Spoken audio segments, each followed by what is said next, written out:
to come up here to introduce a very young writer who is sitting here amongst us, who will be our future guest. Thank you. Actually, I don't need a microphone for this. We have a guest here, which is an Ipoh girl, which I met a year ago when she presented books in town plan being inspired. And now they're sitting next to each other. One is the senior poet, and the other one is the young writer. The young writer is Jasemin Sibo, Ipoh girl, at the present for a short holiday, family reason here, but she works in Australia. And we have decided to give her 5 minutes airtime to introduce her book. Jasmin.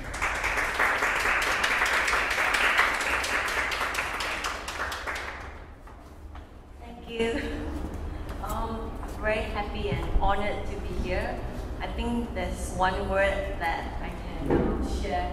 Just being in the presence of everyone, I'm feeling very humble in the presence of all these very, very talented people we have here.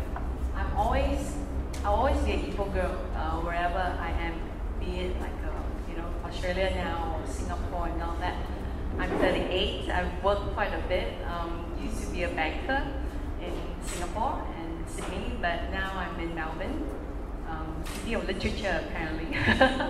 I write because I want it to be a creative outlet for myself, and I also write because I wanted to share some of my experiences in the past, and I also write because I believe I'm being used as a vessel by the big one up there to tell stories of those that have departed. One of them is my mom. She was the first author in my family. She struggled for many years with depression in the 80s. So imagine in the 80s having to face this illness in Ipoh where medicine and qualified doctors were very scarce. So it was a very challenging period. Her book is behind there. It's called Across the Bridge. At the time I was only 13 or 14. Didn't really know what was going on. It took me about 2 decades to finally have the courage to read what she wrote, because to me it was a very painful experience. But now, after having read her book, I finally understood about the illness, finally understood what she went through and why she wrote the book. I think anyone of us can write a book, to be really honest, with self-publishing platforms and internet ebooks, Kindle and all that.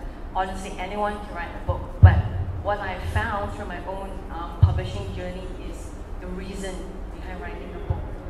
What is the reason? What is coming from your heart? So my mom, she wanted to share her own journey, and she wanted to help other people, especially in Ipoh, struggling with this illness, and how and where to seek help. I've published 3 very little books compared to these people here, very simple books. But I write because I wanted to show people that have been, that share similar background like I have, coming from a broken family, one parent facing mental illness, that hey, you can make something of yourself. I don't think I will ever be like a J.K. Rowling, but probably I want to be an example to youth and the people of my age, what they are capable of. Doesn't matter where you come from, doesn't matter what you've experienced in life. If you believe deep inside your heart that you have a compelling story to tell, and you have your values to back it up with, I think anything is possible and anyone can be an author. Yeah. So a little bit about Henna. Henna is my latest book, my 3rd book, published in January. It's about dances in Cambodia, but not just any dances, but royal Cambodian ballerinas. They exist even till now. They came into existence way back when, year 800. So I've become a history buff, especially on ancient civilization in South Asia, and also like studying about ancient performing arts. I dabble a little bit in dancing when I was growing up. I think very typical of Ipoh girls, ballet, and then a bit of like Latin. And then when I was working, I took on more classes in like salsa, jazz, and all that. To me, again, it's a creative outlet. I dance because it's a way for me to express myself, and also it's pretty therapeutic to some extent. So henna is about apsaras. Apsaras is a term for the Royal Cambodian ballerinas, and they used to dance just for the Khmer kings. But more importantly, the story is about the Khmer Rouge regime, or the Red Khmer Red Army. So it was a 3-year civil war that happened between 1975 to 78, real life event.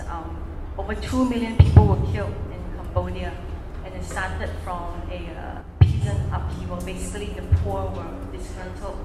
They wanted to have a better life, so they took matters into their own hands. So over 2 million people were killed.